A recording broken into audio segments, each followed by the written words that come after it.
Welcome back to my podcast, the show where we dive deep into the world of real estate, leadership, and building powerful partnerships that move businesses forward. I'm your host, Scott Kumler, and today we've got a very special guest joining us. Today I'm super excited to have Nalika Gomez as the guest. Nalika absolutely dominates the Phoenix, Arizona market by selling 70 plus homes a year, but she does it in a very unique way. She runs a very virtual business model using showing agents, which gives her the flexibility of locations. So she can be off traveling the world and her business does not stop. If today's episode sparks ideas for you and you're an agent who wants to explore bigger opportunities, we'd love to connect.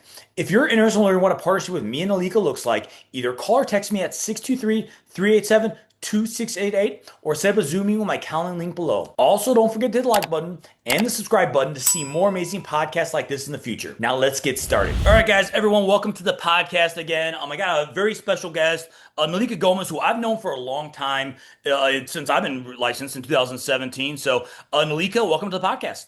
Yeah, thank you so much for having me. Super excited to be here. Awesome, awesome. Well, as always, and I'm sure, even though I know a little bit of your backstory, I'm sure a lot of our viewers are kind of interested in hearing on how you got started in real estate and kind of what that beginning process looked like for you. So, if you can kind of start off, just tell me a little bit more about your backstory. Yeah, absolutely. So, like most people, real estate wasn't my path that I knew I was going to end up on. I was actually a stay-at-home mom. I was at home with our kids for a long time, about 10 years, till I started, getting back into school. And at that point, I knew I was going to need to do something. I have a lot of nurses in my family, so I thought that was going to be my path. And then I ended up getting an opportunity to work for Joshua Smith, our mentor. He's an epic beast in this real estate space. And working behind the scenes for him, I started seeing what his agents were doing, the kind of money they were making, and it literally just blew my mind. So at that point, I went full blown, got a license, jumped into the business, was Rookie of the Year my first year, top producer every year after that, which led my husband and I, who's in the business with me, to go ahead, start our own team. We then ended up opening our own brokerage, which was definitely not the path, not the route we ended up wanting to go. So at this point, we are now with you on EXP. We have just under 200 agents and we are rocking and rolling. Nice. Yeah, it's funny because you brought up the rookie of the year, and I think I was a rookie the exact same year that you were rookie of the year. And I was so upset that you beat me for rookie of the year at that point, but obviously you've been crushing it, ever since then. So, kind of take me through like the beginning phases. So obviously you and your husband Armando kind of partnered together and everything like that. Where did you typically find, especially at the beginning of your career, where did you typically find most of your business? What were your main lead sources, and what did you kind of go to find new business for yourself? Yeah, absolutely. The lead sources that were my top producing lead sources, one of them is still my main lead source, and the other one is what we teach to our agents. So I feel like they're definitely tried and true. We're very heavy on social, which a lot of agents are, but I've been doing it consistently for about the last 9 years. That's where a good majority of our business comes from right now. Repeat, referral, and then organic is the focus of just because where we built it up, the past clients, referrals, things to that effect. When I first got in it, and something we also teach our agents, and something I think is honestly great in most markets, are open houses. So it's super basic, but I always tell everybody there's no, shiny tool, there's no magic pill you're going to take. Trust me, if there was, I would do it. But it's really just kind of the tried and true metrics that you see working time and time again. So those two were definitely my main focus. And then for myself and my husband, we're very much about having a lifestyle we can enjoy now, being really involved in our children. So we knew that open houses wasn't the long-term play. That was just more an immediate way to get right now business. And then once we started doing that and having more clientele and building up our social, that's really what we focused on. So that's really my main lead source at this point.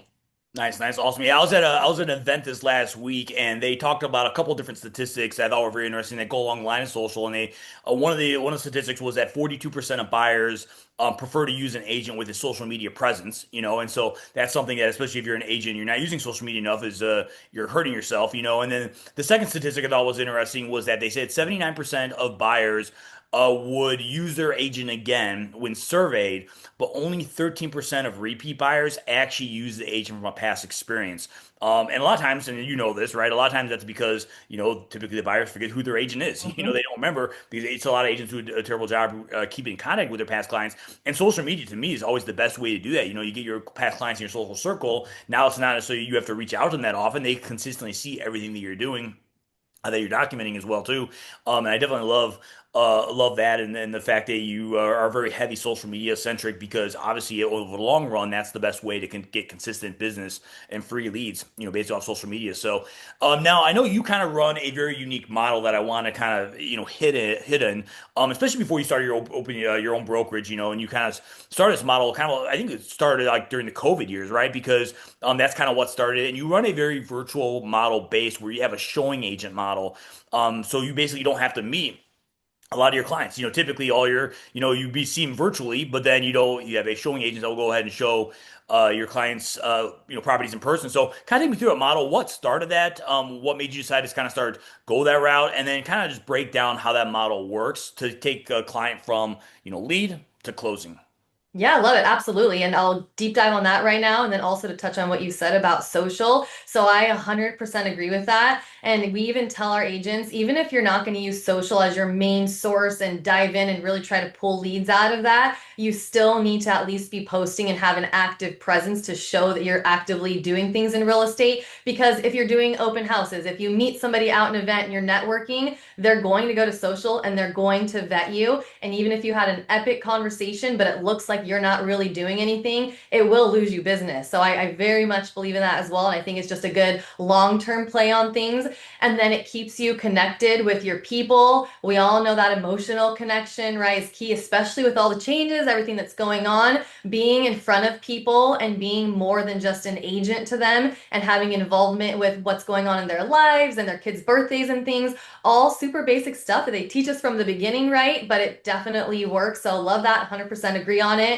And as for our model now, so yes, I do about 60 to 70 deals a year consistently. And for the last 5 years, I've run a virtual model. I don't go on showings. I don't do any physical in the field activities, and I do run everything virtually. And starting this model, it did start coming up in COVID, which was, obviously helpful. Everyone was kind of going that virtual route. I had seen another agent actually at one of Josh's speaking events, and he was running a model like this. And I remember just having my mind blown, thinking there's no way that's going to work. We are super heavy. I was super impressed by him, but I just did not think that could work for me. We're very heavy referral based. We get a lot of clientele, friends, family, people that sent us somebody from somebody they knew. So I definitely thought as well, like, gosh, this is going to kill our business. It just won't be what it was.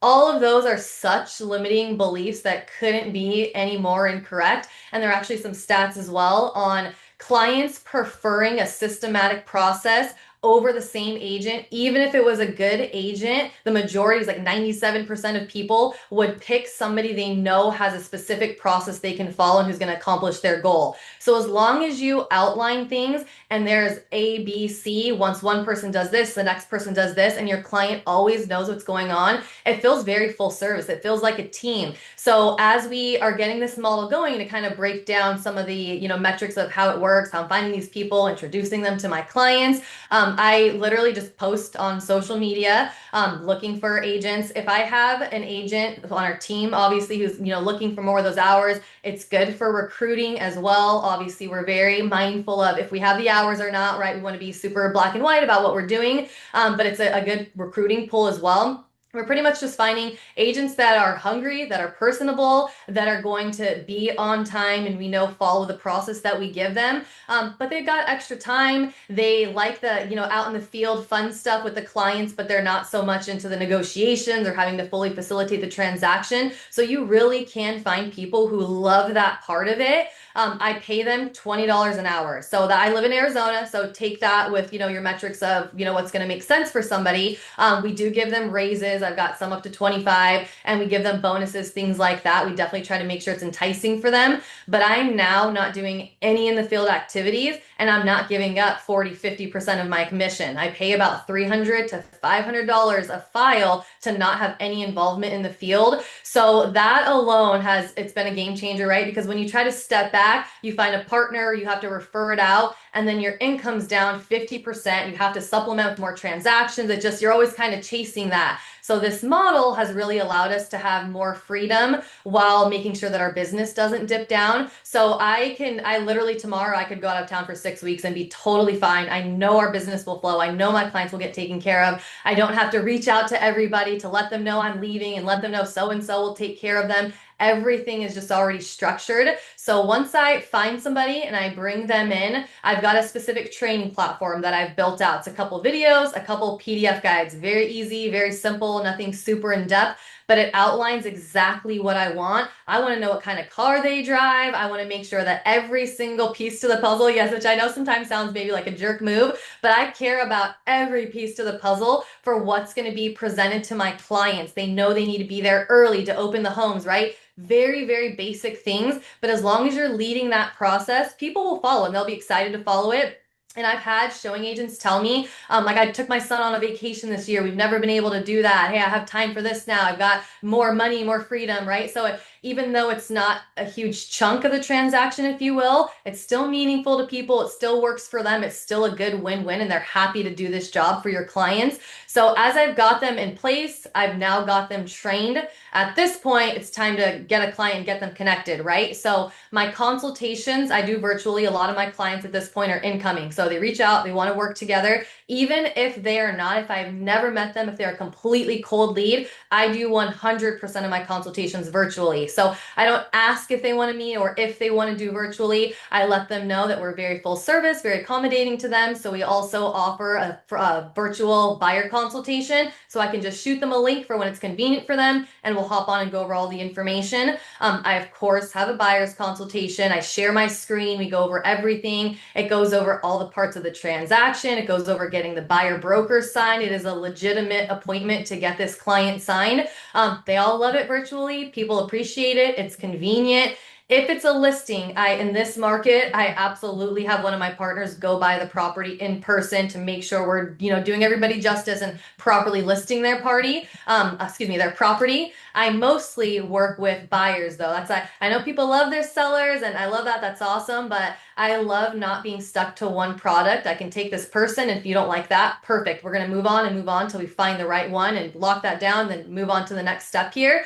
So in doing this with buyers, I handle that consultation virtually. And the end of that consultation goes over, we're a full service team, and here's the parties that are going to be helping us throughout this transaction. And in that slide, I introduce the showing agent. I do not always know who's going to be paired with them. I keep agents out in Arizona. We've got a pocket of cities in what's called the East Valley and a pocket of cities in the West Valley. So I keep agents in those locations. I keep one part-time in each area, one part-time in each area. And those are plenty to facilitate the amount of transactions that we're doing.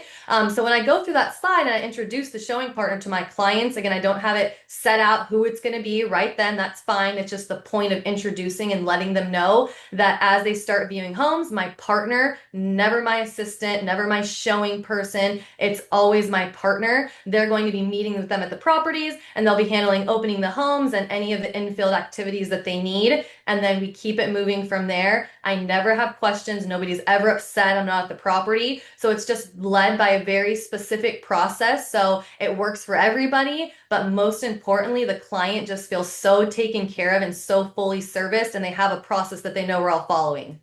Nice, nice. Yeah, there's a few things in there that I want to pack that I love what you said. First of all, you mentioned about the limiting beliefs, right? Like most agents have limiting beliefs that they have to be involved in all the transactions. Mhm. Like me and my wife work together as well too, and I thought that I had to show my clients all the properties, and then I realized that actually all my clients like my wife better.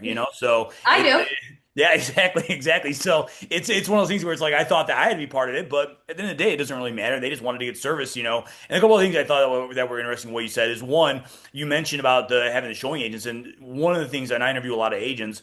Why do most agents say they get into real estate? They like viewing properties. They didn't say that they didn't get into real estate because they like to lead generate. They didn't say they like into real estate because they like to follow up. They say I like looking at beautiful homes. So it's a great way to obviously help some other agent partners who maybe just like showing properties and they don't like to do the tough stuff, and help make a little bit extra income as well too. But then also the other thing I really love what you said too is you talked about the breakdown of how much you make per train or how much you're paying out per transaction because most teams what they do is they'll sit there and say, okay, I'm gonna get the lead, and then once I refer out to one of my agents, now it's a 50-50 split, and you're giving away 50% of your commission. You basically are running a team virtual showing model with less payout basically at that point to your agents, and so it's a way to kind of help make a little bit more money versus referring whether it's 25%, 50%, stuff like that. It definitely keeps your cost a little bit lower as well too, which I definitely love that idea and that model. So now I know you mentioned as well too. Now you at one point ended up opening your own brokerage. So what went into the and I know that obviously took away a lot of your time and stuff like that from being like because you're actually the broker that was there too. So you got your broker's license and everything like that. So so I guess when you decided to open your own brokerage, what went in that thinking, and then why did you guys end up opening your own brokerage to begin with? Yeah, yeah, absolutely. So we were running a large team already, and it just naturally felt like the right step. Other people who we knew had large teams had also taken that step. And honestly, it was just kind of a little bit, even though it wasn't that long ago, it was also kind of like a little bit different of a world, real estate wise. Meaning, right now we're at a point that it's tight for boutique brokerages. Your overhead, not having as many listings for your agents be able to hold open because now it has to be within your certain brokerage for a lot of companies. There were a lot of changes that also happened that I maybe wouldn't have made that decision initially had those things, initially been going on. But we went for it, full sent, opened our own brokerage. Like you said, I was the broker on it. I was running and operating the agents, and then I was still doing my same amount of production. So life changed during that time frame. It was definitely a lot of overhead, a lot of you we researched so much before we got into this. It was obviously a massive decision. We flew out places, we had meetings. We really thought we looked into everything and we had a good handle of what we were going in on. And we did. But there's a lot that you don't realize is it's kind of like real estate. Like people tell you all the things you need to know, and then you get in and it's like, holy crap, there's this whole other world of things that could go on and happen. So there was just a lot of different things that we were responsible for and having to be mindful of. Thank goodness we didn't have any, legal issues or anything, but it was just a matter of time with the volume and the amount of agents, right? Statistically, those things were going to happen. That was going to be a situation I was going to have to deal with.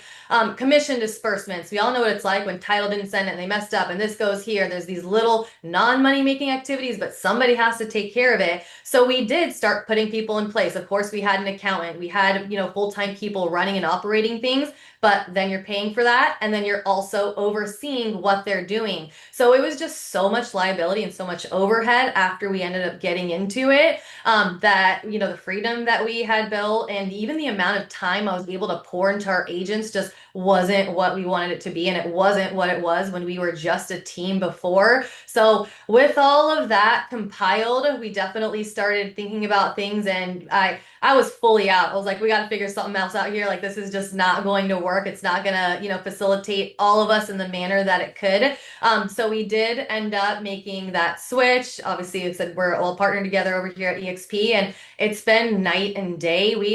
My husband and I, if you know us, we hustle, right? We've got no problem putting in the work. It's definitely game time. We're 7 day a weekers. We love this business. We love helping people. But we have grown. So the last 8 years, what we did, we had about 60 agents. We grew in 1 year to just under 200 after this move. I've got time, I've got freedom, our agents are poured into.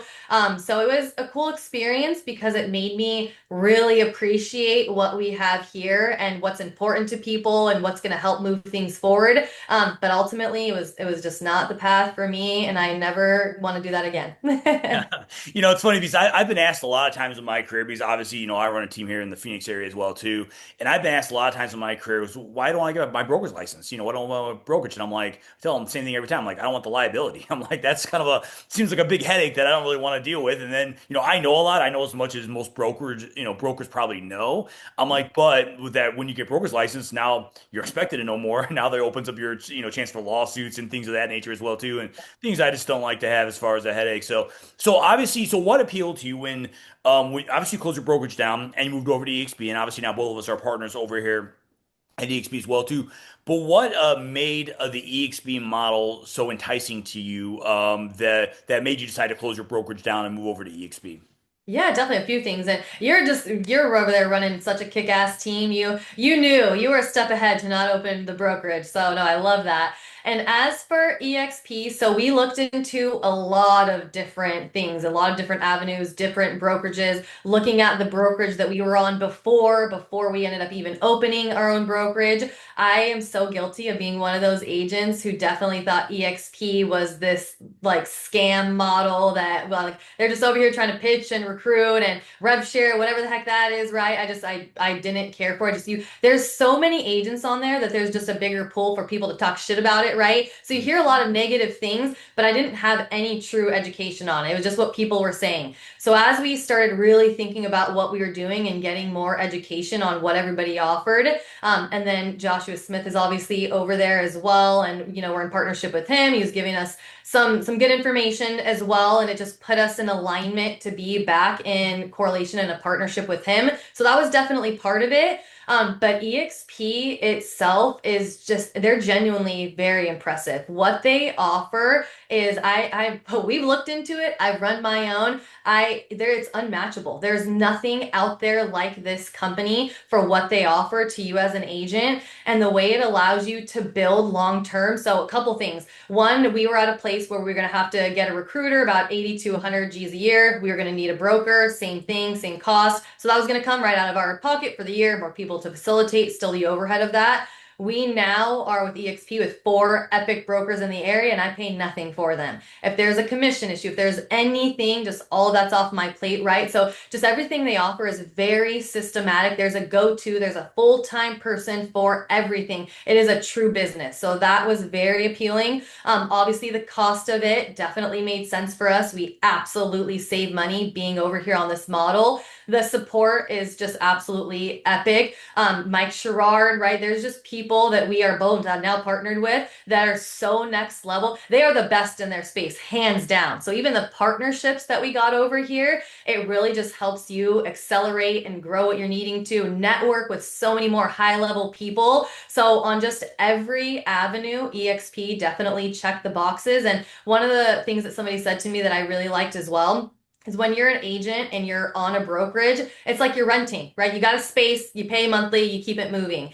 When you're over on EXP, it's like being an owner of a home. You've got something invested in this, something that you can build up. And if something, God forbid, happened to you, it can be willed to they have to have a license, right? But they have time to get it, but it can be willed to your family. So there's just a lot of things too that even as, wanting to grow people and wanting to grow agents, I just feel like this was such a better opportunity for them long term and doesn't leave you as an agent with no end game and no out plan. So it checks every boxes as a broker owner and as an agent and as a team leader. They truly do have it all. Nice, nice. Yeah. So one of the things I definitely hear in there is leverage, right? You have the ability to leverage more people without you having the same type of overhead. And it is, like you mentioned, it is kind of an impressive model because, basically you have the staffing without having to pay the staffing, and so it gives yourself so much more leverage, which then obviously you guys have grown so much. It gives you the ability to grow as much as you guys have. And one thing I thought, and I actually just did a video of this, so if someone is watching this video, they can check out, the video I just recently released, which was my biggest surprise after moving over to EXP, was typically EXP is known as a cloud-based brokerage.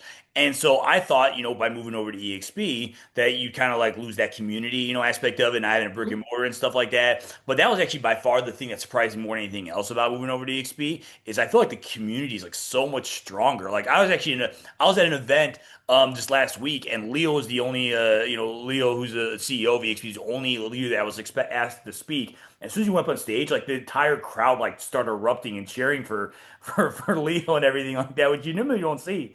But like obviously we're in a stronger community, than I've ever had been before, which is definitely super exciting. So yeah, so I love the fact you touched on a lot of that type of stuff as well too. So now, obviously, you talked a little about the training, and this is one of the things that I always tell people to, and like when I was talking to like our previous brokers were moving over here, one of the reasons they asked, why I couldn't do what I wanted to do over there, and why I want to move to EXP was I feel like most brokerages and teams, where they get it wrong is they don't have a great training classroom or course to become successful. And so like I haven't been with Tone Brokerage, I've been with a couple brokerages.